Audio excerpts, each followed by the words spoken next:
மத்தேயு சுவிசேஷம் 16ஆம் அதிகாரம் வசனங்கள் 13 முதல் 21 வசனங்கள் வரைக்கும் நாம் வாசித்து சிந்திக்கலாம். பின்பு இயேசு பிலிப்பு செசரியாவின் திசையில் வந்தபோது தம்முடைய சீசரை நோக்கி, மனுஷகுமாரனாகி என்னை ஜனங்கள் யார் என்று சொல்கிறார்கள் என்று கேட்டார். அதற்கு அவர்கள், சிலர் உம்மை யோவான் ஸ்நானன் என்றும், சிலர் எலியா என்றும், வேறு சிலர் எரேமியா அல்லது தீர்க்கதரிசியில் ஒருவர் என்றும் சொல்கிறார்கள் என்றார். அப்பொழுது அவர், நீங்கள் என்னை யார் என்று சொல்கிறீர்கள் என்று கேட்டார். சீமோன் பேதுரு பிரதியுத்தரமாக, நீர் ஜீவனுள்ள தேவனுடைய குமாரனாகிய கிறிஸ்து என்றான். இயேசு அவரை நோக்கி, யோனாவின் குமாரனாகிய சீமோனே, நீ பாக்கியவான்.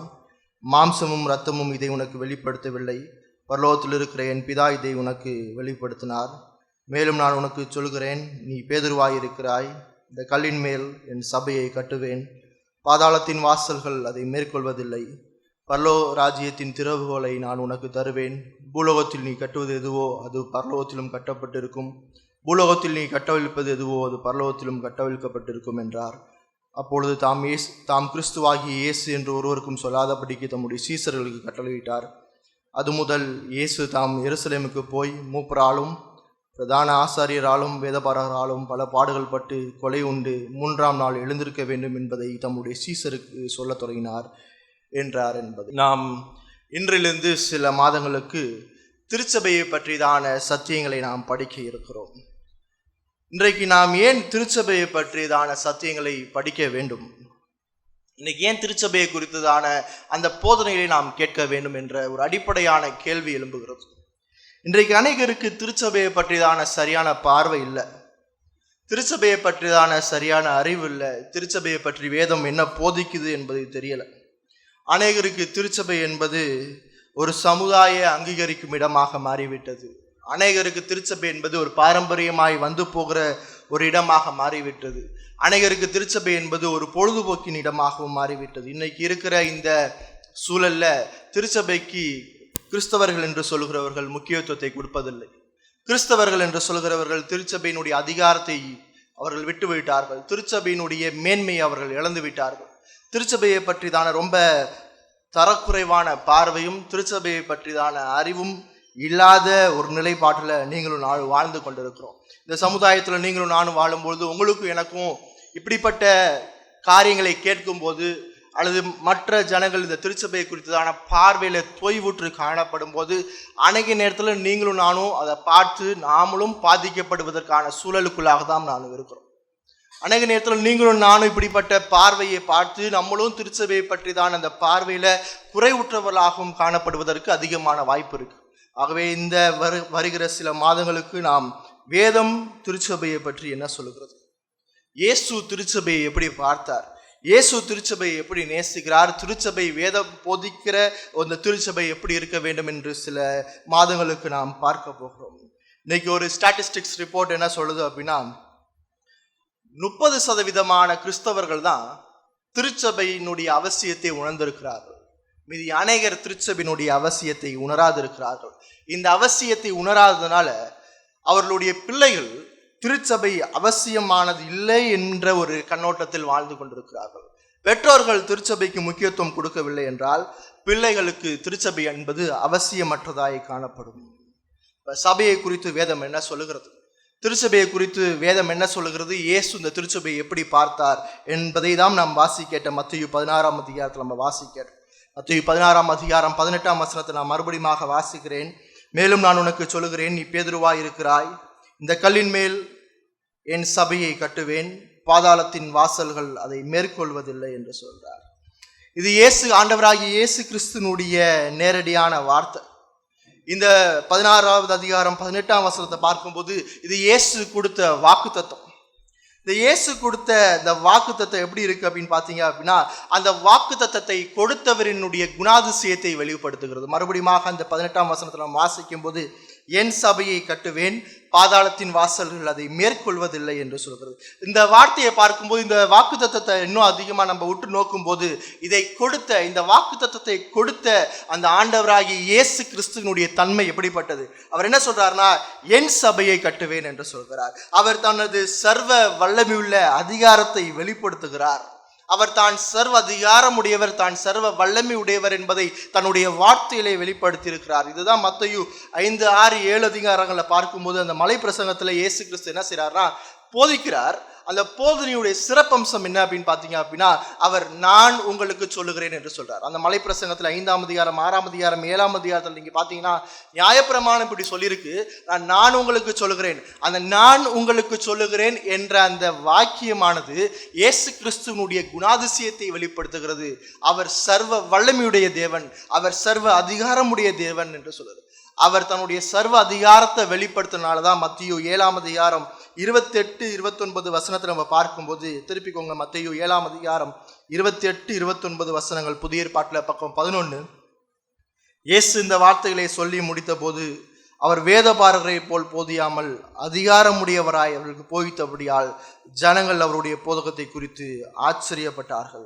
அவர் என்ன சொல்றார் என்று பார்க்கும்போது, அவர் வல்லமையுடைய வார்த்தையை பேசினால், அந்த வார்த்தையில அவருடைய வல்லமை வெளிப்பட்டதனால தான் அதிகாரமுடையவர் என்பதை வெளிப்படுத்தியதை அங்க ஜனங்கள் கண்டு அதை அங்கீகரித்தார்கள் என்று பார்க்கிறோம். அதே வல்லமையோடு, அதே அதிகாரத்தோடு இங்கே இயேசு கிறிஸ்து என்ன சொல்றார் அப்படின்னு பார்க்கும்போது, நான் என் சபையை கட்டுவேன் என்று சொல்றார். இங்க என்ன சொல்றார் இன்னும் சிறப்பா பார்க்கும்போது, நான் என் சபையை கட்டுவேன். நேரடியா பார்க்கணும் அப்படின்னா இன்னும் நான் என் சபையை கட்ட போகிறேன் என்று சொல்கிறார். செய்தியை தெளிவாக சொல்றார். நான் என் சபையை கட்ட போகிறேன். ஆண்டவராகிய இயேசு கிறிஸ்து நேரடியாக நான் என் சபையை கட்ட போகிறேன்னு சொல்றார். வேற யாரும் இல்லை, வேற யாரும் திருச்சபையை கட்ட போவதில்லை, வேற யாரும் அந்த திருச்சபையை வளர்க்க போவதில்லை. போதகர் அல்ல, ஊழியர்கள் அல்ல, இல்லை ஏதோ ஒரு ஸ்தாபனம் அல்ல, இல்லை ஏதோ ஒரு தனிப்பட்ட மனிதன் அல்ல, தேவன் கட்ட போகிறார். ஆண்டவராகிய இயேசு கிறிஸ்து கட்ட போகிறார். இதைதான் நம்ம 1 கொரிந்தியர் 3ஆம் அதிகாரத்தை திருப்பிக் கொள்ளுங்க. பவுல் சொல்கிறார், 1 கொரிந்தியர் 3ஆம் அதிகாரம்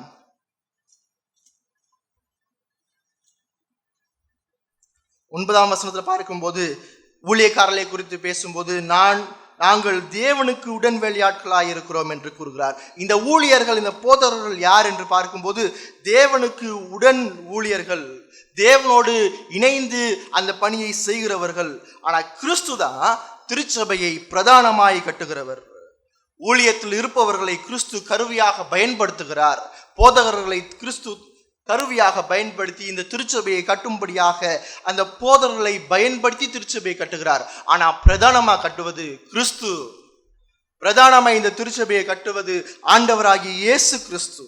அநேக நேரத்துல ஊழியத்துல இருப்பவர்கள் சுய முக்கியத்துவத்தோடு, தனக்கு முக்கியத்துவத்தை கொடுத்து, நான் தான், இது என்னுடைய ஊழியம், இது என்னுடைய திருச்சபை என்ற ஒரு எண்ணத்துல வாழ்ந்து கொண்டிருக்கிறார்கள். அப்படிப்பட்ட எண்ணத்துல வாழ்ந்து கொண்டிருக்கிறவர்களுக்கு தான் 1 கொரிந்தியர் 3ஆம் அதிகாரத்துல பவுல் இப்படிப்பட்ட எண்ணத்தை நசுக்கிறார். 1 கொரிந்தியர் 3ஆம் அதிகாரம் 5 முதல் 7 வசனத்தை நம்ம வாசிக்கலாம். 1 கொரிந்தியர் 3ஆம் அதிகாரம் 5 முதல் 7 வசனம். பவுல் யார், அப்போலோ யார், கர்த்தர் அவனுக்கு அருள் அளித்தபடியே நீங்கள் விசுவாசிக்கிறதுக்கு எதுவாக இருந்த ஊழியக்காரர்கள் தானே. நான் நட்டேன், அப்போலோ நீர் பாய்ச்சினான், தேவனே விளைய செய்தார். அப்படி இருக்கிற நடுகிறவனாலும் ஒன்றுமில்லை, நீர் பாய்ச்சனாலும் ஒன்றுமில்லை, விளைய செய்கிற தேவனாலே எல்லாம் ஆகும். இங்கே 5ஆம் வசனத்துல பார்க்கும்போது, நான் யார், பவுல் யார், அப்போலோ யார், இந்த யார் என்ற வார்த்தை அங்கே நாங்கள் ஒன்றும் இல்லை என்ற ஒரு அர்த்தத்தை கொடுக்கிறது. அது நாங்கள் ஒன்றும் இல்லை, அதுதான் அடுத்து பார்க்கிறோம். அவர் நட்டான், அவ்வளவுதான், அவன் ஒன்றும் இல்லை. அங்க 5ஆம் வசனத்துல பார்க்கும்போது விளைய செய்கிறவர் தேவன் என்று சொல்கிறார். அங்க நீர் பாய்ச்சுகிறவனால ஒன்றும் இல்லை, அது விதைக்கிறவனால ஒன்றும் இல்லை, அது தேவனே விளைய செய்திருக்கிறார். அப்ப இங்க என்ன சொல்றார், ஊழியக்காரருடைய மேன்மை இல்லை, ஊழியக்காரர்களுடைய பெருமை இல்லை, இங்கே அவர்கள் உடன் வேலையாட்கள், அவர்கள் கிறிஸ்துவுடன் உடன் வேலை செய்கிறவர்கள் என்று பார்க்கிறோம். இங்கே பவுலும் தன்னை குறித்து இது என்னுடைய திருச்சபை, நான் ஸ்தாபித்தது என்று சொல்லலாம். அவங்க சொல்றது, நான் கிறிஸ்துவோடைய கருவி, கிறிஸ்து என்னை கருவியாக பயன்படுத்துகிறார், நான் இங்கே நட்டேன். அடுத்து பார்க்கும்போது இங்க என்ன செய்யறாரு அப்படின்னு பார்க்கும்போது 6ஆம் வசனத்துல தேவனே விளைய செய்தார், வேற யாரும் இல்ல, தேவனே விளைய செய்தார். இந்த ஊழியக்காரன் என்ற வார்த்தைக்கு மூல பாஷையில என்ன அர்த்தம் அப்படின்னு பாத்தீங்கன்னா வேலைக்காரன் என்ற அர்த்தம். புதிய ஏற்பாட்டுல இந்த ஊழியக்காரன் என்ற வார்த்தையானது அதிகமாய் உதவிக்காரருக்கு பயன்படுத்தப்படுகிறது. இப்போ இந்த உதவிக்காரனுக்கு பயன்படுத்தப்படுகிற இந்த ஊழியக்காரனுடைய வார்த்தையினுடைய அர்த்தம் என்னன்னு பார்த்தீங்க அப்படின்னா, அவன் பணிவிடைக்காரன் என்ற அர்த்தம். பணிவிடைக்காரன் அப்படின்னா போய் உணவை பரிமாறுகிறவன், அப்ப ஊழியக்காரனுடைய அடிப்படையான இந்த வேலை என்ன அப்படின்னு பாத்தீங்க அப்படின்னா, தேவனுடைய உணவை பரிமாறுகிறவர்கள். என்னுடைய வேலை இது என்னுடைய இது அல்ல, இது போதகருடையது அல்ல, இது ஒரு தனி மனிதனுடையது அல்ல, தேவன் கொடுத்த வேலை. தேவனுடைய உணவை ஜனங்களுக்கு பரிமாறுவது தான் ஊழியக்காரர்களுடைய வேலை, வேற எதுவும் கிடையாது. மிக தெளிவா இங்க பவுல் தன்னை குறித்து அப்போலோவை குறித்து சொல்றார். நாங்க 2 பேரும் ஒன்றும் இல்லை, நாங்க 2 பேரும் இங்க நட்டும் அவன் நீர் பாய்ச்சினா, ஆனா பலனை கொடுக்கிறவர் யார்? அங்க பலனை கொடுக்கிறவர், விளைய செய்கிறவர் தேவன். அதான் 6ஆம் வசனம் 7ஆம் வசனம். தேவன் மட்டும்தான் திருச்சபையை கட்டுவதற்கான முக்கியமான நபர். தேவன் இல்லைன்னா திருச்சபையை வளர்க்க முடியாது, திருச்சபையை கட்ட முடியாது. அவரால் மட்டும்தான், தேவனால மட்டும்தான் திருச்சபையை வளர்க்க முடியும். அவரால் மட்டும்தான் அந்த திருச்சபைக்கு பலன்களை கொடுக்க வைக்க முடியும். மிச்ச யாராலும் இந்த திருச்சபையை கட்ட முடியாது. பவுல் மிக தெளிவாக சொல்கிறார். பவுல் மிக தெளிவா என்ன சொல்றாரு அப்படின்னா, எந்த தனிப்பட்ட மனிதனுடைய பொருள் இல்லை இந்த திருச்சபை, தனிப்பட்ட மனிதனுடைய ஊழியம் அல்ல திருச்சபை, தனிப்பட்ட மனிதனுடைய பெருமை அல்ல திருச்சபை. இது தேவனுடையது. இது தேவன் சொல்றார், நான் என்று சொல்லுகிறார். இயேசு சொல்றார், நான் கட்டுவேன் என்று சொல்கிறார். அவருடைய ஊழியக்காரர்களை வைத்து, போதகர்களை வைத்து இந்த திருச்சபையை கருவியாக கட்டுகிறார், பயன்படுத்தி இந்த திருச்சபையை கட்டுகிறார் என்று பார். அவருடைய உடன் ஊழியர்களுடைய வேலை என்ன? உடன் ஊழியர் அப்படின்னா, கிறிஸ்து வேலை செய்கிறார், கிறிஸ்து திருச்சபையை கட்டுறார், அவருக்கு கீழாக இருந்து வேலை பார்ப்பவர்கள். போதகர் தனி அதிகாரம் கிடையாது, ஊழியர்கள் தனி அதிகாரம் கிடையாது. கிறிஸ்துவுக்கு கீழாக இருந்து கிறிஸ்து சொல்லும் செய்தியை, கிறிஸ்து சொல்லும் திட்டத்தை, கிறிஸ்து சொல்லும் முறையை பயன்படுத்தி திருச்சபையை கட்டுகிறவர்கள். ஏதாவது சொல்ற உடன். பவுல் என்ன செஞ்சார்? பவுல் கிறிஸ்துவோடு உடன் வேலையாளாக இருந்து கிறிஸ்து என்ன சொன்னாரோ அதை சொன்னார். கிறிஸ்து எந்த முறைப்படி திருச்சபையை கட்ட சொன்னாரோ அந்த முறையை பின்பற்றினார். கிறிஸ்து என்ன திட்டத்தை வைத்தாரோ அந்த திட்டத்தை வைத்து திருச்சபையை கட்டினார் என்று பார்க்கிறோம். இப்ப உடன் ஊழியர்கள் ஒருபோது என்ன செய்யக்கூடாது அப்படின்னா, அவருடைய திருச்சபையை கட்டுவதற்கு என்னுடைய சுய திட்டத்தை கொண்டு வரக்கூடாது, திருச்சபையை கட்டுவதற்கு என்னுடைய சுய மாதிரியை கொண்டு வரக்கூடாது, என்னுடைய சுய முறையில் நான் திருச்சபையை கட்டுவேன் என்று சொல்லக்கூடாது. ஏன்னா ஒவ்வொரு ஊழியர்களும் ஒவ்வொரு திருச்சபையும் கிறிஸ்துவனுடைய அதிகாரத்துக்கு கீழாக இருப்பதனால, கிறிஸ்து என்ன முறையை சொல்லியிருக்கிறாரோ, கிறிஸ்து எப்படி திட்டம் பண்ணியிருக்கிறாரோ, கிறிஸ்து எப்படிப்பட்ட மாதிரியை வைத்திருக்கிறாரோ அதை தான் நாம் பின்பற்ற வேண்டும். அதான் 1 கொரிந்தியர் 3ஆம் அதிகாரம் 10ஆம் வசனத்தில் பார்க்கும்போது, எனக்கு அளிக்கப்பட்ட தேவ கிருபையின்படியே புத்தியுள்ள சிற்ப ஆசிரியரை போல அஸ்திபாரம் போட்டேன். அப்ப பவுல் என்ன சொல்றான் என்று பார்க்கும்போது, புத்தியுள்ள ஒரு சிற்ப ஆசாரி எப்படி அந்த ப்ளூ பிரிண்டை ஃபாலோ பண்ணி அதை கட்டுவானோ, அதே போல நான் கிறிஸ்துவை பின்தொடர்ந்து நான் திருச்சபைக்கு அஸ்திபாரம் போட்டேன் அப்படின்னு சொல்லிட்டு, வேற ஒருவன் அது மேல் கட்டுகிறான், அவனவன் தான் அதன் மேல் இன்ன விதமாய் கட்டுகிறான் என்பதையும் இன்ன விதமாய் கட்டுகிறான் என்று பார்க்க கடவன். அடுத்த ஒரு விஷயத்தை சொல்றார். ஒரு ஊழியக்காரனாக திருச்சபையை கிறிஸ்துவனுடைய முறையின்படி கட்டணும். ஒரு ஊழியக்காரனாக கிறிஸ்து என்ன மாதிரியை வைத்து போனாரோ அந்த மாதிரியை அப்படியே பின்பற்ற வேண்டும். அடுத்த ஒரு எச்சரிப்பை சொல்றாரு. என்ன சொல்றாரு அப்படின்னா, அவனவன் தான் அதன் மேல் இன்ன விதமாய் கட்டுகிறான் என்பதையும் பார்க்க வேண்டும். என் கூட இருக்கிற மற்றவர்கள் திருச்சபையை எப்படி கட்டுறார்கள் என்ற ஒரு எச்சரிப்பின் பார்வையோடு பார்க்க வேண்டும். அந்த திருச்சபையை கட்டும் போது இன்னொருத்த வேதபூர்வம் இல்லாமல் கிறிஸ்து சொல்லாத முறையை கட்டினா அது எச்சரிப்பாக நாம் பார்க்க வேண்டும். இன்ன விதமாய் கட்டுகிறான் என்பதை நாம் பார்க்க வேண்டும். இப்ப சபையை கட்ட ஒரே ஒரு திட்டத்தை மட்டும் தேவன் வைத்திருக்கிறார். தேவன் ஒரு சபையை கட்டுவதற்கு அநேக திட்டத்தை கொண்டில்லை, அநேக முறையை கொண்டில்லை, அநேக திட்டத்தை கொடுத்து அநேகருக்கு வித்தியாசமா கட்ட சொல்லலை. கிறிஸ்து திருச்சபையை கட்டுவதற்கு ஒரே ஒரு திட்டத்தை மட்டும்தான் வைத்திருக்கிறார். அந்த திட்டம் சுவிசேஷத்தை பிரசங்கிப்பது. திருச்சபை எப்படி கட்டப்படும்? திருச்சபை எப்படி கட்டப்படும் அப்படின்னா, திருச்சபை சுவிசேஷ பிரசங்கத்தினால மட்டும்தான் கட்டப்படும். வேற எந்த முறையிலும் திருச்சபை என்பது கட்டப்படாது. இது நம்ம இயேசு கிறிஸ்துனுடைய வாழ்க்கையிலிருந்து பார்க்கலாம். மார்க் சுவிசேஷம் 1ஆம் அதிகாரத்தை திருப்பிக் கொள்ளுங்கள். மார்க் சுவிசேஷம் 1ஆம் அதிகாரம் 14-15 வசனத்தை நம்ம வாசிக்கலாம். புதிய ஏற்பாட்டில் 48வது பக்கம். மார்க் சுவிசேஷம் 1ஆம் அதிகாரம் 14-15 வசனம். யோவான் காவலில் வைக்கப்பட்ட பின்பு இயேசு கலிலேயாவிலே வந்து தேவனுடைய ராஜ்யத்தின் சுவிசேஷத்தை பிரசங்கித்து, காலம் நிறைவேறிற்று, தேவனுடைய ராஜ்யம் சமமாயிற்று, மனம் திரும்பி சுவிசேஷத்தை விசுவாசியுங்கள் என்றார். இயேசு இது தன்னுடைய வாழ்க்கையில செய்த முதல் பிரசங்கம். அவர் தன்னுடைய ஊழியத்தை எப்படி ஆரம்பிக்கிறார், ஊழியத்தை தான் தேவனுடைய குமாரன் என்பதை எப்படி சொல்றார், அது பிரசங்கத்தின் மூலமாக காலம் நிறைவேறிற்று, தேவனுடைய ராஜ்யம் சமயமாயிற்று, மனம் திரும்பி சுவிசேஷத்தை விசுவாசிகள் என்று பிரசங்கிக்கிறார்.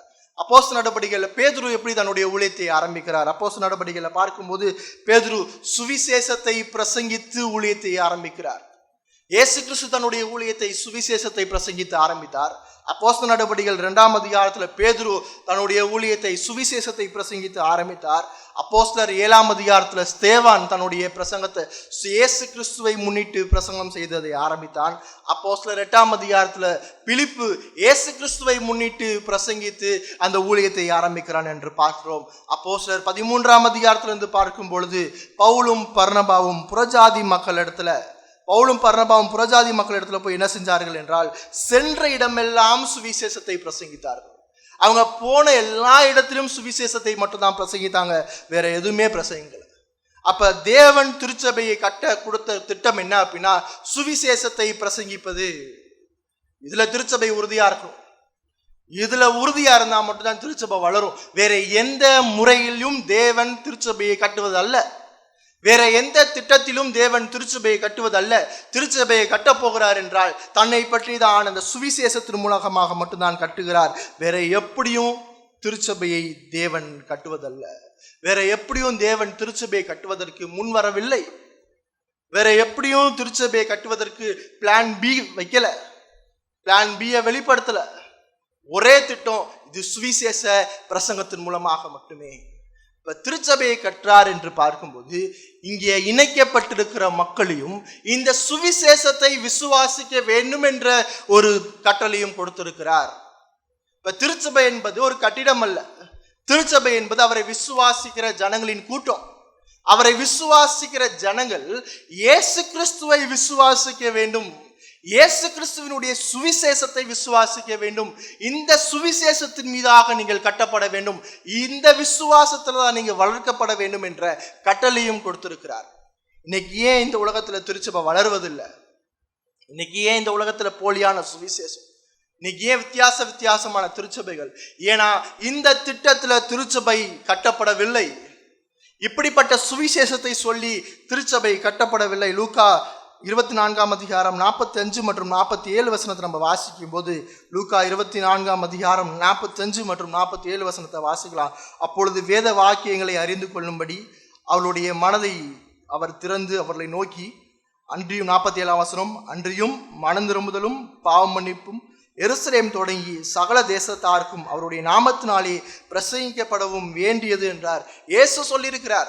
இயேசு சீசர்களுக்கு என்ன சொல்லியிருக்கிறார்? வேத வாக்கியத்தை அறிந்து கொள்ளும்படி 45ஆம் வசனம், அவர்களுடைய மனதை அவர் திறந்து அவர் என்ன சொல்றார்? மனம் திரும்புதலுக்கும் பாவம் மன்னிப்பும் எருசலேம் தொடங்கி சகல தேசத்தாருக்கும் அவருடைய நாமத்தினாலே பிரசங்கப்படவும் வேண்டியது என்று சொல்லுகிறார். எருசலேம்ல இருந்து இந்த உலகத்துல இருக்கிற எல்லா மூளைக்கும் ஒரே ஒரு செய்தி தான், அது சுவிசேஷ செய்தி தான். அது படித்தவனுக்கும் இதே செய்தி தான், படிக்காதவனுக்கு இதே செய்தி தான், காட்டில் வாழ்றவனுக்கு இதே செய்தி தான், நல்ல பட்டணத்தில் வாழ்றவனுக்கு அதே செய்தி தான். எவ்வளோ பெரிய மெட்ரோபாலிட்டன் சிட்டியாக இருந்தாலும் செய்தி ஒன்று தான். என்ன செய்தினா, இயேசு கிறிஸ்துவை அறிவியுங்கள், இயேசு கிறிஸ்துவனுடைய சுவிசேஷத்தை அறிவியுங்கள், அது மனம் திரும்பி பாவத்திலிருந்து விடுதலையை பெறுங்கள். மனம் திரும்புதலும் விசுவாசமும் வேணும். அந்த மனம் திரும்புதலும் விசுவாசமும் இயேசு கிறிஸ்துவை பற்றியது என்ற செய்தியை உறக்க சொல்லுங்கள் இது என்றுதான் இந்த இயேசு கிறிஸ்து தன்னுடைய சீசர்களுக்கு சொல்றார். இந்த செய்தியை தான் நம்ம அப்போஸ்தலர் நடபடிகள்ல அந்த சீசர்கள் தொடர்ச்சியா சொன்னாங்க. யாரை பார்த்தாலும் தான் சொன்னாங்க. பேதுரு திரளான ஜனங்களை பார்த்து கிறிஸ்துவை முன்னிட்டு பிரசங்கித்தார். அடுத்து யோவான் கிறிஸ்துவை முன்னிட்டு பிரசங்கித்தார். பிலிப்பு கிறிஸ்துவை முன்னிட்டு பிரசங்கித்தார். பர்னபா கிறிஸ்துவை முன்னிட்டு பிரசங்கித்தான். பவுல் கிறிஸ்துவை முன்னிட்டு பிரசங்கித்தான். அவங்க போன இடம்லாம் ஒரே இடம் இல்லை, எல்லாம் வித்தியாசமான இடம், வித்தியாசமான ஜனங்கள். அந்த வித்தியாசமான இடம், வித்தியாசமான ஜனங்கள் மத்தியிலும் அவர்கள் சொன்ன செய்தி ஒரே செய்தி, ஆண்டவராகிய இயேசு கிறிஸ்துவை விசுவாசிங்கள். இன்னைக்கு திருச்சபைக்கு கொடுக்கப்பட்ட ஒரு மிகப்பெரிய கடமை என்ன அப்படின்னா, இந்த சுவிசேஷ செய்தியை நாம் விசுவாசிக்க வேண்டும். இந்த இயேசுவை நம்ம விசுவாசிக்க வேண்டும். இந்த இயேசுவை விசுவாசிகள் என்ற செய்தியை இந்த தேசத்திற்கு சொல்ல வேண்டும். இந்த செய்தியின் மூலமாக தான் தேவன் என்ன செய்கிறார் அப்படின்னா, திருச்சபையை கட்டுகிறார். இந்த செய்தியின் மூலமாக திருச்சபையை கட்டுவதற்கு தேவனுக்கு பிரியமாய் இருக்கிறது. 1 கொரிந்தியர் திருப்பிக் கொள்ளுங்க. 1 கொரிந்தியர் 1 அதிகாரம் 1 கொரிந்தியர் 1 அதிகாரம் 21 வசனத்தை நம்ம வாசிக்கலாம். எப்படி எனில் தேவன் ஞானத்துக்கு ஏற்றபடி உலக ஞானமானது சுய ஞானத்தினாலே தேவனை அறியாதிருக்கையில் பைத்தியமாய் தோன்றுகிற பிரசங்கத்தினாலே விசுவாசிக்கிறவர்களை ரட்சிக்க தேவனுக்கு பிரியமாயிற்று. இங்க சொல்லப்பட்ட அந்த வார்த்தையை பாருங்க, விசுவாசிக்கிறவர்களை ரட்சிக்க தேவனுக்கு பிரியமாயிற்று. தேவன் மகிழ்ச்சியுடனும் வேண்டும் என்றே இந்த வழியாக தான் ஜனங்களை ரட்சிக்க வேண்டும் என்று திட்டம் பண்ணியிருக்கிறார். சுவிசேஷத்தை பிரசங்கிப்பதன் மூலமாக மட்டுமே, சுவிசேஷ செய்தியை ஜனங்கள் கேட்பதன் மூலமாக மட்டுமே விசுவாசத்தை கொடுக்க வேண்டும், அவர்களை மீட்க வேண்டும் என்ற இந்த திட்டத்தை தேவன் அவர் விருப்பப்பட்டு திட்டம் பண்ணியிருக்கார். அதனாலதான் இந்த வார்த்தை சொல்லுது, இப்படி தேவனுக்கு பிரியமாயிற்று. இது தேவன் ஏற்படுத்தின ஒரு திட்டம். அதனாலதான் அப்போஸ்தலர் 17 அதிகாரத்துல பவுல் அத்தனை பட்டணத்துல இருக்கிறார். பவுல் அத்தனை பட்டணத்தில் இருக்கும்போது அந்த அத்தனை பட்டணம் விக்கிரகங்களால் நிறைந்த ஒரு பட்டணம். அந்த அத்தனை பட்டணத்தில் விக்கிரக கோயில்கள் அநேகம் இருந்துச்சு. விக்கிரக வழிபாடுகள் பெரிதாக இருந்துச்சு. விக்கிரகத்தை பெரிதாக வணங்கி கொண்டிருந்தார்கள். விக்கிரக அந்த வழிபாட்டினுடைய ஞானிகள், அங்கே குருக்கள் நிறைய பேர் இருந்தாங்க. அந்த பட்டணத்தில் பவுல் என்ன செய்தார் என்று பார்க்கும்போது, அந்த பட்டணத்தில் பவுல் சுவிசேஷத்தை அறிவித்தார். வேற எதுவும் செய்யலை, வேற எதையும் அறிவிக்கல. அந்த விக்கிரக ஜனங்கள் மத்தியில, அந்த விக்கிரகத்தை வணங்குகிற ஜனங்கள் மத்தியில பவுல் தைரியமாய் நின்று அந்த சுவிசேஷத்தை பிரசங்கித்தார். தைரியமாய் சுவிசேஷத்தை பிரசங்கித்தார். அதே சூழல் தான் இன்னைக்கு நம்மளுடைய பட்டணமும். விக்கிரகத்தால் நிறைந்த பட்டணம், விக்கிரகத்தால் நிறைந்த மக்கள் மத்தியில வாழ்ந்து கொண்டிருக்கிறது பட்டணத்துல நம்மை ஒரு திருச்சபையாக வைத்திருக்கிறார் என்றால், உங்களுக்கும் எனக்கும் கொடுக்கப்பட்ட கடமை, பவுல் எப்படி தைரியமாய் சுவிசேஷத்தை சொன்னாரோ அதே போல நீங்களும் நானும் சுவிசேஷத்தை தைரியமாய், தேவனுடைய திட்டத்தை தைரியமாய் இந்த ஜனங்களுக்கு சொல்வது உங்களுக்கும் எனக்கும் கொடுக்கப்பட்ட கடமை. வேற எந்த முறையிலும் தேவன் திருச்சபையை கட்ட மாட்டார். நம்மளுடைய திருச்சபை வளரணும் அப்படின்னா, நம்மளுடைய திருச்சபை இன்னும் அதிகமாய் பலப்பட வேண்டும் என்றால், திருச்சபை ஆத்துமாக்களால் நிரப்பப்பட வேண்டும் என்றால் என்ன செய்யணும்? சுவிசேஷத்தை மட்டுமே தைரியமாய் அறிவிக்க வேண்டும். சுவிசேஷத்தை மட்டுமே இந்த ஜனங்களுக்கு தைரியமாய் அறிவிக்க. அதனாலதான் அங்க நம்ம பார்க்கிறோம், அப்போஸ்தலர் 17 அதிகாரத்தில் அத்தனை பட்டணத்துல அங்க தைரியமாய் சுவிசேஷத்தை பவுல் பிரசங்கித்தார். எந்த விதமான தயக்கமும் இல்லை, எந்த விதமான குழப்பமும் இல்லை. இயேசு சொன்ன செய்தியை தைரியமாக அவன் சொன்னான். சுவிசேஷ பிரசங்கம் மட்டுமே பாவிகளை ரட்சிக்கும், வேற எதுவும் ரட்சிக்காது. நாடகம் ரட்சிக்காது, என்னுடைய சாட்சி ரட்சிக்காது, என்னுடைய அனுபவம் ரட்சிக்காது, என்னுடைய ஊழிய பாதைகள் ரட்சிக்காது, நான் கடந்து வந்த பாதையை திரும்பி பார்க்கும்போது என்னுடைய வரலாறு ரட்சிக்காது, இந்த உலகத்தினுடைய காரியத்தை சொல்வது ரட்சிக்காது. இயேசு கிறிஸ்துவினுடைய வாழ்க்கை, இயேசு கிறிஸ்துவினுடைய பலி, இயேசு கிறிஸ்து எனக்காக சிலுவையில் என்ன செய்தார் என்ற அந்த ஒரு செய்தி தான் ரட்சிக்கும். இன்னைக்கு ரட்சிக்கப்பட்டிருக்கீங்கன்னு சொல்ற நீங்க இந்த இயேசு கிறிஸ்து சிலுவையில் அறையப்பட்ட அந்த இயேசு கிறிஸ்துவை விசுவாசிக்கிறீங்களா? இந்த இயேசு கிறிஸ்துவை விசுவாசிக்கும் போது மட்டும்தான் ரட்சிப்பு. வேற எதை விசுவாசித்தாலும் ரட்சிப்பு இல்லை. வேற எதை நம்பினாலும், என்னுடைய வாழ்க்கையில் நடந்த ஒரு சில நல்ல காரியங்கள் அது தேவனால தான் கொடுக்கப்பட்டுச்சு என்று நினைச்சீங்கன்னா அது ரட்சிப்பு இல்லை. நான் ஜோம் பண்றதுக்கெல்லாம் கடவுள் எனக்கு பதில் தரார், அதனால நான் ரட்சிக்கப்பட்டேன்னா அது ரட்சிப்பு இல்லை. என்னுடைய வாழ்க்கையில நான் சிறு வயது முதல் சத்தியத்தை கேட்டுக்கொண்டிருக்கிறேன், இதெல்லாம் தேவன் பாராட்டின ஈவு, அதனால நான் ரட்சிக்கப்பட்டிருக்கேன், அது ரட்சிப்பு இல்லை. நாம் பாவி, ஆண்டவராகிய இயேசு கிறிஸ்துவுக்கும் பார்க்க நான் அயோக்கியம். எனக்காக இயேசு கிறிஸ்து தன்னுடைய ஜீவனை பலியாக எனக்காக கொடுத்தார். அவர் என் மீது இருந்த கோபத்தை அவர் எடுத்துக்கொண்டார். என் மீது இருந்த கோபத்தை அவர் சிலுவையிலே தனித்தார். என்னையும் பிதாவையும் அவர் ஒப்புரவாக்கினார் என்று சிலுவையில் அறையப்பட்ட அந்த இயேசுவை விசுவாசிப்பது மட்டும்தான் மெய்யான ரட்சிப்பு. வேற எதுவும் மெய்யான ரட்சிப்பு அல்ல. இதை ஏன் இங்க வலியுறுத்தி சொல்றோம் அப்படின்னா, இன்னைக்கு நம்முடைய சமுதாயத்துல அநேக போலி சுவிசேஷங்கள் பிரசங்கிக்கப்பட்டு கொண்டிருக்கிறது. கடவுள் உங்களை ஆசீர்வதிக்கிறாரா நீங்க ரட்சிக்கப்பட்ட ஜனங்கள்? இல்ல, கடவுள் எல்லாரையும் ஆசீர்வதிக்கிறார். அது போலியான சுவிசேஷம். என்னைக்கு சுவிசேஷம் நீங்கள் பாவி என்று சொல்லி உங்களுடைய ஆத்துமாவை குத்துதோ, நான் மோசமான பாவி, நான் தேவனுடைய சமூகத்துல மேன்மையான தேவனுக்கு எதிராக தொடர்ச்சியா பாவம் செய்கிறவன் என்ற ஒரு உணர்வை தருதோ, அதுதான் மெய்யான சுவிசேஷம். வேற எதுவும் இல்லை. வேற மிற்ற எல்லாம் போலியான சுவிசேஷம். இன்னைக்கு இந்த உலகம் போலியை நம்பிக்கொண்டிருக்கிறது. அதனால திருச்சபைகள் வளர மாட்டேது.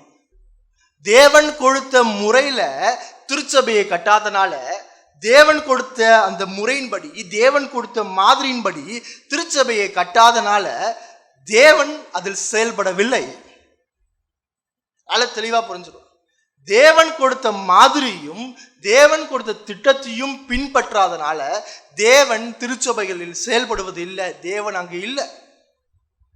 தேவன் கொடுத்த மாதிரியும் தேவன் கொடுத்த திட்டத்தையும் பின்பற்றும் போது மட்டும்தான் தேவன் செயல்படுகிறார். உதாரணத்துக்கு, நான் ஒரு ஓனரா இருக்கிறேன். நான் ஒரு வீடு கட்டணும்னு ஆசைப்படுறேன்.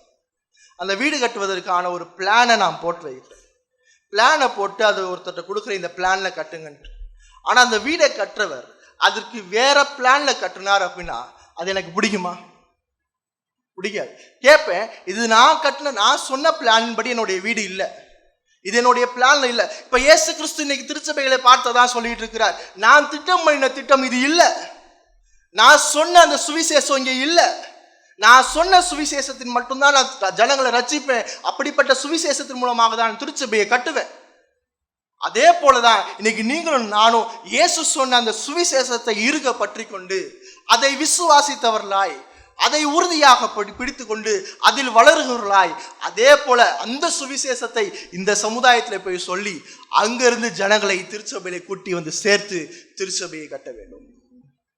நீங்களும் நானும் சுவிசேஷம் சொல்றதுனால உடனே மாற்றம் வராது. 1 கொரிந்தியர் 3ஆம் அதிகாரத்தில் பவுலும் அப்பளவும் யாரோ, அதே போலதான் நீங்களும் நானும் ஒரு கருவிகள். நீங்களும் நானும் தேவனால் பயன்படுத்தப்படுகிற கருவிகள். ஆனால் அந்த சுவிசேஷத்தை சொல்லும் போது தேவன் செயல்பட்டா மட்டும்தான் அங்க விளைச்சலை காண முடியும். தேவன் செயல்படலைன்னா விளைச்சலை காண முடியாது. அதே போல இந்த திருச்சபையில வேலை பார்க்கிற நாங்களும் கிறிஸ்துவனுடைய உடன் வேலையாட்களாக கிறிஸ்து சொன்ன மாதிரியும் கிறிஸ்து சொன்ன திட்டத்தை மட்டும்தான் நாங்கள் செய்யணும். இந்த கிறிஸ்து சொன்ன திட்டத்திற்கு மாறாக போகும்போது திருச்சபை தவறான பாதையில் போகிறது என்பதை புரிந்து கொள்ளுங்கள். கிறிஸ்து சொன்ன மாதிரியும் கிறிஸ்து சொன்ன திட்டத்தையும் கிறிஸ்துவனுடைய நோக்கத்தையும் விட்டு வழி விலகும் போதெல்லாம் திருச்சபை சீர்குலைக்கப்படும். திருச்சபையில சுவிசேஷம் பிரசங்கிக்கப்பட வேண்டியது சீர்திருத்தவாதிகள் கொண்டு வந்த திட்டம் அல்ல. திருச்சபையில சுவிசேஷம் பிரசங்கிக்கப்பட வேண்டியது என்பது ஒரு 1510 அப்புறம் கொண்டு வந்த திட்டம் அல்ல. திருச்சபையில சுவிசேஷம் பிரசங்கிக்கப்பட வேண்டும் என்பது தேவனுடைய நித்திய திட்டம், தேவன் கொடுத்த திட்டம். இந்த சுவிசேஷம் மனிதனுக்கு இடைஞ்சலாக இருக்க வேண்டும் என்பது தேவன் கொடுத்த திட்டம். அதனாலதான் அத்தனை பட்டணத்துல பவுல் பிரசங்கம் பண்ணும்போது இயேசு கிறிஸ்துவனுடைய உயிர்த்தெழுதலை குறித்து பிரசங்கம் பண்ணான். அது அவனுக்கு இடரலா இருந்துச்சு. அவனை நிராகரித்தார்கள். பவுலும் அதுக்கப்புறம் அங்க நின்று அவனை கன்வின்ஸ் பண்ணலாம் ட்ரை பண்ணல. அங்க பவுல் பேசுறதை கேட்க நிப்பாட்டினாங்க. பவுல் தான் பேசுற சுவிசேஷத்தை சொல்ல நிப்பாட்டிட்டான். இது ஜனங்களுக்கு எப்பயும் இடையூறாக தான் இருக்கும். இது எல்லாராலையும் அக்செப்டபிள் காஸ்பல் கிடையாது. அதனால நம்ம மத்தேயு 7ஆம் அதிகாரத்துல இடுக்கமான வாசலை குறித்து பார்த்தோம். இந்த இடுக்கமான வாசல் எல்லாராலையும் நுழைஞ்சு போக முடியாது. இந்த சுவிசேஷ வாழ்க்கை, இந்த சுவிசேஷ செய்தி கடினமானது. அதை கண்டுபிடிக்கிறவர்கள் சிலர். ஏன்னா தேவன் கொடுத்த திட்டம் இப்படிப்பட்டது. மத்தேயு 16:18 சொல்லுகிறது என் சபை என்று சொல்லுது. கிறிஸ்து என்ன சொல்றாருன்னா என் சபை. சபை கிறிஸ்துவோடையது. சபையின் உரிமையாளர் கிறிஸ்து. அந்த சபைக்கு கிறிஸ்து மட்டுமே தலையா இருக்கிறார். எபேசியர் 5ஆம் அதிகாரத்தை திருப்பிக் கொள்ளுங்கள். எபேசியர் 5ஆம் அதிகாரம் 23ஆம் வசனம். புதிய ஏற்பாட்டுல 268வது பக்கத்துல 5:23 கிறிஸ்து சபைக்கு தலையாய் இருக்கிறது போல கிறிஸ்து சபைக்கு தலையாய் இருக்கிறார். 1 பேதுரு 2ஆம் அதிகாரத்தை திருப்பிக்கோ. 1 பேதுரு 2ஆம் அதிகாரம் 25ஆம் வசனத்தை பாருங்க. 319 பக்கம் புதிய ஏற்பாட்டில் 1 பேதுரு 2:25 சிதறுண்ட ஆடுகளை போல் இருந்தீர்கள், இப்பொழுதோ உங்கள் ஆத்துமாக்களுக்கு மெய்ப்பெரும் கண்காணியுமானவரிடத்தில் திருப்பப்பட்டிருக்கிறீர்கள். கிறிஸ்துவின் இடத்துல திருப்பப்பட்டிருக்கிறீர்கள். அந்த திருப்பப்பட்ட இடத்துல மெய்ப்பர் யாராக இருக்கிறார் என்று பார்க்கும்போது கிறிஸ்துவாக இருக்கிறார். யோவான் சுவிசேஷம் 10ஆம் அதிகாரத்தை திருப்பிக் கொள்ளுங்கள். யோவான் சுவிசேஷம் 10ஆம் அதிகாரம் 11ஆம் வசனம் சொல்லுகிறது, நானே நல்ல மெய்ப்பன், நல்ல மெய்ப்பெண் ஆடுகளுக்காக தன் ஜீவனை கொடுக்கிறான். அப்படியே 15ஆம் வசனத்துல பார்க்கும்போது, நான் என்னுடையவைகளை அறிந்தும் என்னுடையவைகளால் அறியப்பட்டும் இருக்கிறேன், ஆடுகளுக்காக என் ஜீவனை கொடுக்கிறேன். இந்த கிறிஸ்து என்ன செய்கிறார் என்ற வாசி கேட்ட இந்த வசனத்தெல்லாம் திருச்சபையை தன்னுடைய உரிமையாக்கி கொள்கிறார். அது திருச்சபை என்னுடையது. இந்த 15ஆம் வசனத்துல பார்க்கும்போது, நான் என்னுடையவைகளை அறிந்து இருக்கிறேன், என்னுடையவைகளால் அறியப்பட்டும் இருக்கிறேன். இது கிரைஸ்ட் பொசிஷன், இது கிறிஸ்துவுடையது. திருச்சபை எந்த மனிதனுடையதும் அல்ல, அது கிறிஸ்துவுடையது. யோவான் 10ஆம் அதிகாரம் 27ஆம் வசனத்துல பார்க்கும்போது, என் ஆடுகள் என் சத்தத்திற்கு செவி கொடுக்கிறது, நான் அவைகளை அறிந்திருக்கிறேன், அவைகள் எனக்கு பின் செல்கிறது. அங்க அந்த கனெக்ஷனை பாருங்க. திருச்சபையை குறித்து பேசும்போது அது என்னுடையது, எனக்கு தெரியும் யார் என்று. அதே போல அந்த ஆடுக்கும் தெரியும் என்னுடைய மெய்ப்பர் யார் என்பது. நான் அவைகளை அறிந்திருக்கிறேன், அவைகள் எனக்கு பின் செல்கிறது. கிறிஸ்து தன்னுடைய உரிமையை வெளிப்படுத்துகிறார். திருச்சபை எப்பொழுதும் தனி மனிதனுடையது அல்ல. இது திருச்சபை எப்பொழுதும் தனி மனிதனுடைய உரிமை அல்ல. திருச்சபை கிறிஸ்துவனுடையது. கிறிஸ்து மட்டுமே தலையாக இருக்கிறார். இது கிறிஸ்து உரிமை கொண்டாடும் இடம், இது மனிதனுக்கு இடம் அல்ல. ஏன் திருச்சபையின் மீதான சரியான பார்வை வேணும் அப்படின்னா, சரியான பார்வையிலிருந்து நம்ம திரும்பும் போது திருச்சபை தனி மனிதனுடையது என்பதை பார்க்க ஆரம்பித்தோம். திருச்சபை என்னுடைய ஒரு தனி மனிதனுடையது என்பதை பார்க்க ஆரம்பித்தால் அது முற்றிலும் போலியானது. வேதம் சொல்லுகிறது, திருச்சபை கிறிஸ்துவுடையது. நீங்களும் நானும் கிறிஸ்துவுடையவர்கள். கிறிஸ்து தலையாக இருக்கிறார். கிறிஸ்து நம்முடைய மெய்ப்பராக இருக்கிறார். நம்முடைய பிரதான மெய்ப்பர் கிறிஸ்து. உங்களுக்கும் எனக்கும் இருக்கிற பிரதான மெய்ப்பர் கிறிஸ்து. கிறிஸ்து தன்னுடைய உரிமையை காட்டுகிறார். நீங்களா என்னுடையவங்கன்னு சொல்றார். எவ்வளவு பெரிய ஆறுதல் விசுவாசிகளுக்கு. நீங்களா என்னுடையவர்கள். கிறிஸ்து சொல்றார், இந்த திருச்சபையில இணைக்கப்பட்டிருக்கிற ஒவ்வொரு விசுவாசிகளும் என்னுடையவர்கள். அது சொல்றது யார் அப்படின்னா, அந்த சர்வ வல்லமை உள்ள ஆண்டவராகிய இயேசு கிறிஸ்து.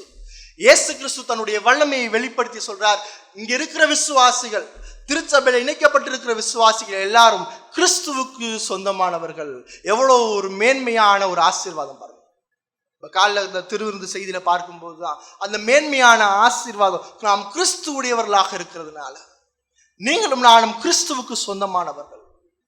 நீங்களும் நானும், உங்களுக்கும் எனக்கும் கொடுக்கப்பட்ட நிலை, நீங்களும் நானும் கிறிஸ்துவுக்கு சொந்தமானவர்கள். கிறிஸ்து உங்களை அறிந்திருக்கிறார், அவரால் அறியப்பட்டும் இருக்கிறீர்கள். வேதம் தெளிவா சொல்லுது, அவர் தன்னுடைய உரிமையை வெளிப்படுத்தியிருக்கிறார்.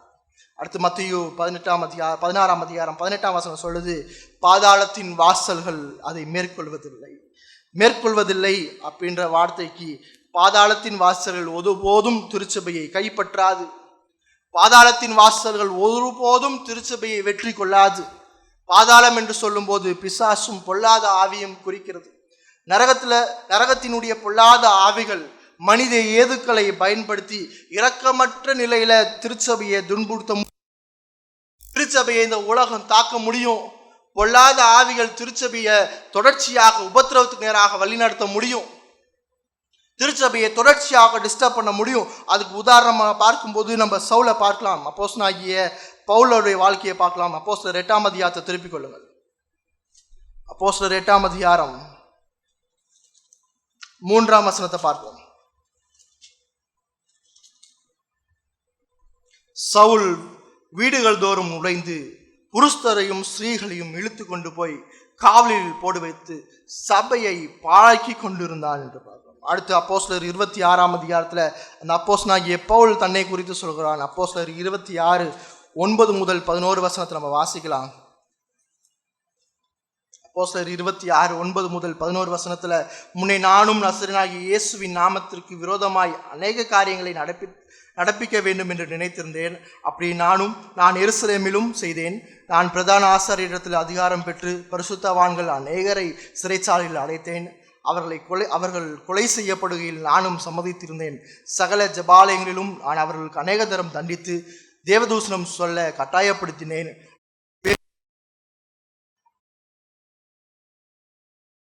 என்று சொல்றார். அடுத்து இன்னும் 1 தீமோத்தேயு 1ஆம் அதிகாரம் 13ஆம் வசனத்தை பாருங்க. பவுல் தன்னை குறித்து சொல்றார், எப்படிப்பட்ட நிலையில் இருந்தார் என்று பார்க்கும். 1 தீமோத்தேயு 1ஆம் அதிகாரம் 13ஆம் வசனம், முன்னே நான் தூசிக்கிறவனும் துன்பப்படுத்துகிறவனும் கொடுமை செய்கிறவனுமாய் இருந்தேன். பவுல் தன்னை குறித்து என்ன சொல்றார் அப்படின்னா, இயேசு கிறிஸ்து இந்த மத்தேயு 16ஆம் அதிகாரம் 18ஆம் வசனத்துல என்ன சொல்றாரு அப்படின்னா, பாதாளத்தின் வாசல்களை திருச்சபையை மேற்கொள்ளாது என்றால், பாதாளத்தின் வாசல்கள் இப்படிப்பட்ட உபத்திரவம், இப்படிப்பட்ட கொலைவெறி தாக்குதல் மனித ஏதுக்களாக நடந்தா ஆகும். ஆனால் அது ஒருபோதும் வெற்றி பெறாது. கடந்த 2024 ஆண்டுகளாக மனிதனும் இந்த உலகமும் தொடர்ச்சியாக திருச்சபையை கொடுமையாக துன்பப்படுத்தி வருகிறது. தொடர்ச்சியாக துன்பத்திற்குள்ளாக போய்கொண்டிருக்கிறோம். உலகமும் அதனுடைய வல்லமைகளும் உலகமும் அதனுடைய அதிகாரங்களும் தொடர்ச்சியாக திருச்சபையை துன்பப்படுத்தி மேற்கொள்ள பார்த்து கொண்டேதான் இருக்கிறது. சபையை தடுத்து நிறுத்த பார்த்து கொண்டேதான் இருக்கிறது. ஆனால் இதுவரைக்கும் எந்த வல்லமையும் திருச்சபையினுடைய வளர்ச்சியை தடுத்து நிறுத்த முடியவில்லை. உபத்திரவத்தின் மத்தியிலும் எதிர்ப்பின் மத்தியிலும் திருச்சபை தொடர்ச்சியாக வளர்ந்து கொண்டிருக்கிறோம். சபை வரலாற்று நம்ம பார்க்கும்போது, சபை வரலாற்றுல அநேக திருச்சபை எழும்பிச்சு, வல்லமையா எழும்புச்சு. அதே நேரத்தில் அதுக்கு ஆப்போசிட் சைடு நம்ம பார்க்கும்போது அநேக திருச்சபைகள் எதிர்ப்பினாலும் உபத்திரவத்தினாலும் மூடப்பட்டது. அநேக திருச்சபைகள் திருச்சபை வரலாற்றுல விசுவாச துரோகத்தால் மூடப்பட்டது. அநேக திருச்சபைகள் மறுபடியுமாக மூடப்பட்டு விக்கிரகாராதனைக்கு நேராக போய்விட்டது. அநேக உபத்திரவத்திற்குள்ளாக திருச்சபை காணப்பட்டது. இப்படிலாம் காணப்படும் போது கிறிஸ்து தன்னுடைய அதிகாரத்தை இழந்து விட்டாரா என்ற ஒரு கேள்வி எழும்புகிறது. இன்னைக்கும் அநேக உபத்திரவங்கள் நார்த் இந்தியாவில் தொடர்ச்சியா திருச்சபையை துன்பப்படுத்தி கொண்டிருக்கிறாங்க. நம்ம இன்னும் அதிகமாக ஃபேஸ் பண்ணல. நார்த் இந்தியாவில் தொடர்ச்சியா திருச்சபையை துன்பப்படுத்துகிறார்கள், திருச்சபையை உடைக்கிறார்கள். கல்ஃப் கண்ட்ரீஸ்ல தொடர்ச்சியா திருச்சபைகள் துன்பத்துக்கு நேராக போய் கொண்டிருக்கு. சைனா, பாகிஸ்தான் போன்ற நாடுகள்லாம் தொடர்ச்சியாக திருச்சபை துன்பத்துக்கு நேராக போய் கொண்டிருக்கிறது. திருச்சபையில கிறிஸ்து தன்னுடைய அதிகாரத்தை இழந்துட்டாரா? பாதாளத்தின் வாசல்கள் பொல்லாத ஆவிகள் இதை மேற்கொண்டதா? இல்லை. ஏன் மேற்கொள்ளாது அப்படின்னு பார்க்கும்போது இவை அனைத்திலும் திருச்சபை தொடர்ச்சியாக வளர்கிறது. ஏன் அப்படின்னு பார்த்தீங்கன்னா, இந்த திருச்சபையை கட்டுவேன் என்றவர் ஆண்டவராகிய இயேசு கிறிஸ்து. ஆண்டவர் இதை கட்டி கொண்டிருக்கிறார். அந்த சர்வ வல்லமையுள்ள சர்வ அதிகாரமுடைய ஆண்டவர் தொடர்ச்சியாக திருச்சபையை கட்டி கொண்டிருக்கிறார். அவருடைய அதிகாரத்தில் நின்று எந்த பொல்லாத ஆவியினாலும், எந்த உபத்திரவத்தினாலும், எந்த பாடுகளினாலும் திருச்சபையினுடைய வளர்ச்சியை தடுத்து நிறுத்த முடியாது. ஏன்னா வளரச் செய்கிறவர் ஆண்டவர், வளரச் செய்கிறவர் தேவனே திருச்சபையை வளரச் செய்கிறார். நீங்களும் நானும் இங்கே ஊழியக்காரர்கள், நீங்களும் நானும் அவருடைய பணியை செய்கிற ஜனங்களே தவிர வேற எதுவும் இல்லை. திருச்சபை அவருடைய 2ஆம் வருகை வரைக்கும் தொடர்ச்சியாக கட்டப்பட்டு கொண்டே தான் இருக்கும். திருச்சபையை எக்காரணத்து கொண்டும் எந்த மனிதனாலும், எந்த அரசாங்க அதிகாரத்தினாலும், எந்த பொல்லாத ஆவியினாலும் திருச்சபையை தடுத்து நிறுத்த முடியாது. திருச்சபையில் அதிகாரம் உடையவர், திருச்சபையின் தலைவரானவர், திருச்சபையை வளர்க்கிறவர், திருச்சபையை பாதுகாக்கிறவர், திருச்சபையை பலப்படுத்துவர் ஆண்டவராகிய இயேசு கிறிஸ்து. அதனாலதான் ரோமர் 8ஆம் அதிகாரத்தை பார்க்கும்போது, ரோமர் 8ஆம் அதிகாரம் திருப்பிக் கொள்ளுங்க, 35 37 வசனம் வாசிக்கலாம். உமது நிமித்தம் இந்நேரம் கொல்லப்படுகிறோம், அடிக்கப்படுகிற ஆடுகளைப் போல எண்ணப்படுகிறோம் என்று எழுதியிருக்கிறபடி நேரிட்டாலும் கிறிஸ்துவின் அன்பை விட்டு நம்மை பிரிப்பவன் யார்? உபத்திரவமோ, வியாகுலமோ, துன்பமோ, பசியோ, நிர்வாணமோ, நாசமோசமோ, பட்டயமோ, எல்லாவற்றிலும் நாம் நம்மில் அன்பு கூறுவர்களாலே முற்றும் ஜெயம் கொள்கிறவர்களாய் இருக்கிறோமே. இவ்வளவு எல்லாவற்றும் வந்தாலும், உபத்திரம் வந்தாலும், வியாகுலம் வந்தாலும், துன்பம் வந்தாலும், பசியோ, நிர்வாணமோ, நாசமோசமோ, பட்டயமோ, இது எல்லாம் வந்தாலும் நாம் முற்றிலும் ஜெயம் கொள்கிறவர்களாய் இருக்கிறோம். ஏன் முற்றிலும் ஜெயம் கொள்கிறவர்களாய் இருக்கிறோம் அப்படின்னா, உங்களையும் என்னையும் வழிநடத்துகிறவர், உங்களையும் என்னையும் பாதுகாக்கிறவர், உங்களையும் என்னையும் கட்டுகிறவர் ஆண்டவராகிய இயேசு கிறிஸ்து. இந்த ஆண்டவராகிய இயேசு கிறிஸ்து இருக்கிற திருச்சபையை நீங்க எப்படி பார்க்குறீங்க? உங்களுடைய பார்வையில திருச்சபை தோல்வியுற்ற நிலையில காணப்படலாம். உங்களுடைய பார்வையில திருச்சபை ஒரு பாதாளத்தை நோக்கி போற நிலையில காணப்படலாம். உங்களுடைய பார்வையில திருச்சபை மூடப்படலாம். ஆனா தேவன் திருச்சபையை கட்டுகிறார். திருச்சபையில வளர்ச்சி இல்லாம காணப்படலாம், திருச்சபை வளர்ந்த நிலம் போல காணப்படலாம்.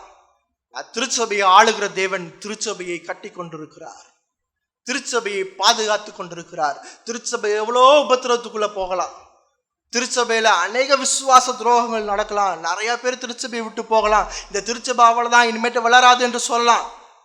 திருச்சபையை கட்டுகிறவர் நீங்க இல்ல, நான் இல்ல, ஆண்டவராகிய இயேசு கிறிஸ்து. இந்த விசுவாசம் இருக்குதா?